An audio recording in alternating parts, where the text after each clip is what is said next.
In 1948, when the Constitution of India was being framed and the values of pluralism were being discussed, one social reform became a bone of contention. It divided the Constituent Assembly. They debated for months but could not reach a consensus, and finally they compromised. Do you know what this compromise was over? The Uniform Civil Code, UCC, one civil code common to all. It would have meant the abolition of personal laws. What are personal laws? Laws based on one's scriptures, religious texts.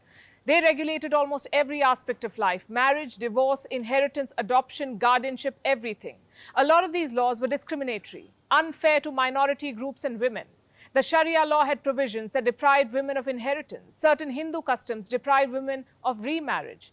So what the Constituent Assembly wanted was to abolish or limit such laws. They wanted to govern India by a constitution so that the same laws apply equally to all citizens, irrespective of their religion, sex, gender, or sexual orientation. One nation, one law. That was the objective. But it was not to be. The Uniform Civil Code was not adopted in the Constitution. Why? You see, India was a diverse and vast country, a conscious chaos of religions, ethnicities, customs, and social structures. To unify such a country under one law was seen as a fiendishly tough task at that time. Plus, there was immense opposition to a Uniform Civil Code from both sides, Islamic fundamentalists and Orthodox Hindus. They wanted the Sharia and Shastras to determine personal laws.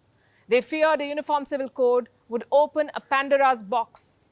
It would diminish their authority. So they called it a threat to religious freedom. They issued warnings of social unrest in the country. The founding fathers of India's constitution retreated. They made the proposal optional, a directive principle in Article 44. This is what it said: the state shall endeavour to secure for the citizens a uniform civil code throughout the territory of India. So the Uniform Civil Code remained a dead letter. They decided to implement it when India was ready to accept it. 7 decades have passed. It's still a proposal and still controversial. Is it time for India to have a Uniform Civil Code, one law for all citizens?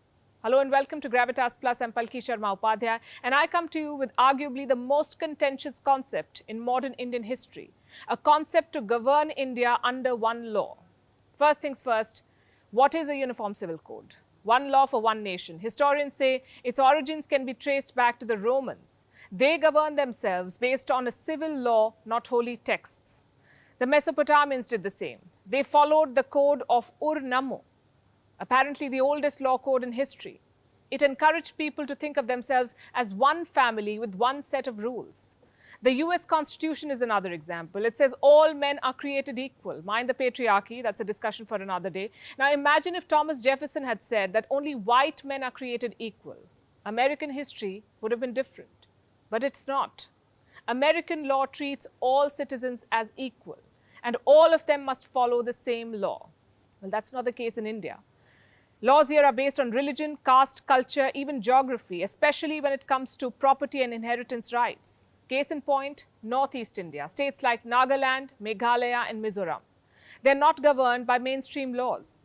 They make their own personal laws based on their customs and practices, no matter how archaic they may be.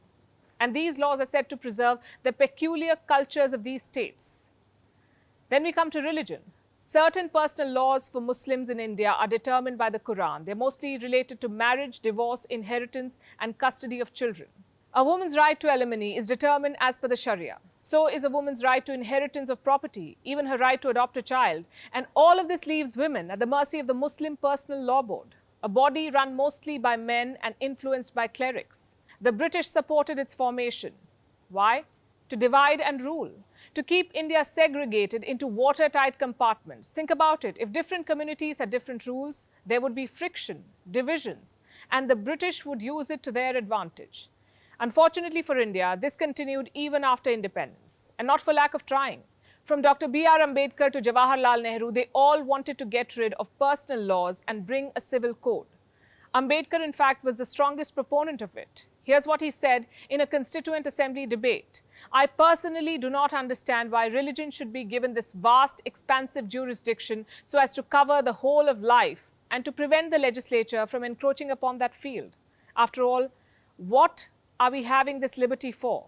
We are having this liberty in order to reform our social system, which is so full of inequities and discriminations, which conflict with our fundamental rights. It is therefore quite impossible for anybody to conceive that the personal law shall be excluded from the jurisdiction of the state. And Nehru agreed with all of this. But he feared a civil strife. He felt Muslims who had stayed back in India after partition would feel insecure if a civil code were to be introduced immediately. So he said the reform had his quote-unquote extreme sympathy, but the time was not ripe for it. Allow me to quote, "I want to prepare the ground for it, and this kind of thing is one method of preparing the ground." This kind of thing, he said. What was he referring to? The Hindu Code Bills. These were several laws passed in the 1950s to codify and reform the Hindu personal law. Certain personal laws were abolished. Nehru said this was the first step towards bringing a uniform civil code. But that's where it remained. In the 1980s, it gained momentum again, courtesy the Shah Banu case. A woman appealed for justice after being divorced by her husband. She'd been married for 40 years. Then the husband left her and refused to pay alimony. According to the Muslim law, she was entitled to only 3 months of alimony. 3 months after 40 years of marriage. So she went to the Supreme Court. The court ruled in her favor. Shah Banu was awarded maintenance. Muslim clerics and politicians protested. They said this verdict was in conflict with Islamic law. They took to the streets. They asked for the verdict to be nullified. Rajiv Gandhi was the Prime Minister of India. His government brought a legislation, the Muslim Women Protection Act of 1986. It overturned the Supreme Court's verdict. It restricted the rights of Muslim women to alimony for only 90 days. The debate over a uniform civil code became more intense. The Supreme Court of India said a common civil code will help the cause of national integration by removing desperate loyalties to laws that have conflicting ideologies. This was 3 decades back. Since then, there have been many Shah Banus, many court battles over personal law, many petitions for a uniform civil code, but no government has been able to implement it. In election after election, the Bharatiya Janata Party has promised it. In the 2019 manifesto, the BJP promised to include the best provisions of different personal laws from different religions. They've been in power for 8 years. They still say they're committed to the UCC, but they've not been able to implement it yet. Critics say this is a move against secularism, that it would target India's Muslims. Political and religious groups, even tribal communities from the Northeast, are against it.